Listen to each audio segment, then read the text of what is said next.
Laikiraba Rishikanta'S asiba Kakching Jenimski Miriel Sangdagi mahaki pokna famlamdam Kakching Khunou tamna puthakre. Hiram asigi matangda Impact News ki reporter Ilangbam Musuktagi paudabama.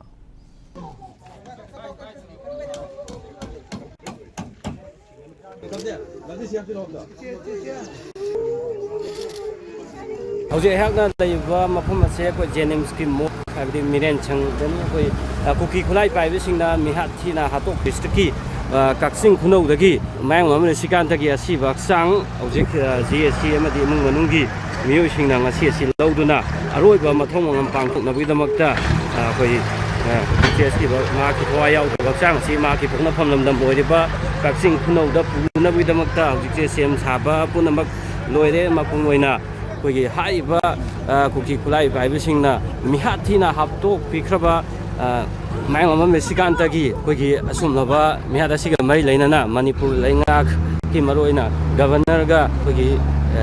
tangkap anirak thokna tongan ba wadi sanaduna kogi maikai dagi habidi GSC amadi imung manunggi maikai dagi tongan ba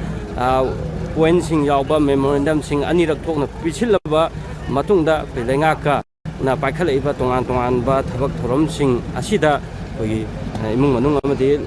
lainga ki maikai dagi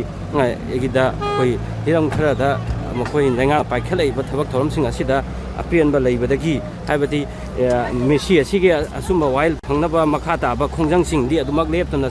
thakigani adubu hौजिकी ओइना हाइबा खोंजंग असि संगसिन बतारगा सु अखोइ लाइखिदबगी असि भक्चांग असि लौदुना माकी अरोइबा मथोम पांगथोकनि हाइबा वाफमसिंग लाइदि अदुना कोइ मफुंगना हौजिक लाइखिदबगी हक्चांग असि माकी पोंगफम नमदन पुरे अदुगा GSC गी माइकैदगी कैगी highway तेंतकपा ngरांग नुमिदांग अखोइ impact news का अखोइ GSC गी माइकैगा कोइ वाइ छानरबगी अनि सुबा पाउ सिंग थांगं ताउ तेंतकना अखोइ मफुंगैना असि भक्चांग अखोइ सि मतंग दा करी वहम ततरका लौना हाइबेदंग हाइबि अखोइ केनोगी GSC का इमुंग मनुंगा अदगी लेकाइ मियाम पुलप खन्नरब मतुंगा हौजिकि मैतैगी लैरिबसिदि सिबनाब थोकपाइबसिदि खितंग प्रॉब्लम युम मांगबा खोटपा म्याम अमा लैदना सिना मरम ओरगादा मोइगी इमुंगी नुंगाइतबा अदगी मैयामजे खन्नर मतुंग पुलप पुन्न खन्नर मतुंग लौनबगी फ्रेपसि लौजबनि अदुगा गवर्नर की साइड तगी सु अखोइनि प्रेजेंट की मेमोरम से ऑलरेडी 80% अखोइगी थबक तो ओंथोक पेरे अदुबो सिमंगना अखोइ लुसिनबदि लोइद्रि असिबसि लौर मतुंग दसु अखोइ सुचोइ छोइदना मखा थाबा हाइबा चिंगनु हबसिजे पुरा माजे फारगा मतिक चाबदंदि पिद्रि मखैदि अखोइना लेप लेक्तना एजिटेशन तौगिने बेसे अखोइ जे साथि मा दं फाबा खावै दुरा नत्रगा मा हातबदा सेनाबा तै मा हातबदा सेनाबा कुकी मिलिटेंट मेल कल्प्रिट सिंजा अथुबदा फानबा अखोइ गवर्नर दा थमजगनि कनगुंबा फादबा तारदि मखा थाबा एजिटेशन तौगिने बेसे जेसी साइड की थम के हौजिक से मरोइना GSC की माइकै दगे सोमि फोंदो परमे हौजिक असि बाक्चांग लौरगा सु मखा ताना तोंगान बा खोंजन सिंग चांगसिनदुना कोइ असुम बा एम Rishikanta'S मिहादा सिगे सुम वाइल फंगनबगी दमकता